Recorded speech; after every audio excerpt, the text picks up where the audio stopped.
Une note conciliante après des semaines de tension entre l'Union européenne et le Royaume-Uni sur l'approvisionnement en vaccins anti-Covid-19. Dans une déclaration commune, les deux parties ont cité l'ouverture et la coopération mondiale comme étant les clés pour s'attaquer au problème. Compte tenu de nos interdépendances, nous travaillons sur des mesures spécifiques que nous pouvons prendre à court, moyen et long terme pour créer une situation gagnant-gagnant et élargir l'approvisionnement en vaccins pour tous nos citoyens, est-il aussi écrit dans cette déclaration.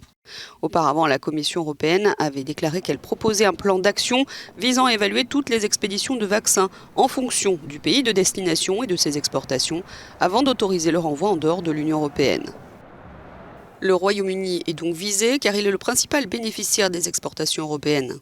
Les autorités britanniques ont reçu 10 millions de doses produites dans l'UE, tous vaccins confondus. En retour, l'Union n'a reçu aucun vaccin des usines britanniques. Le Premier ministre Boris Johnson estime que cette volonté de contrôle plus stricte, qu'il qualifie de blocage, n'est pas raisonnable.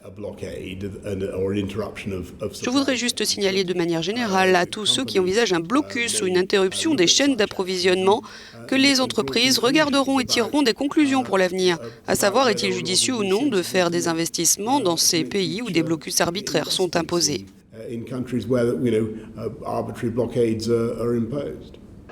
Malgré tout, l'Union européenne est déterminée à faire en sorte que ses 27 États membres reçoivent davantage de vaccins anti-Covid-19 afin de donner un coup de fouet à sa campagne de vaccination.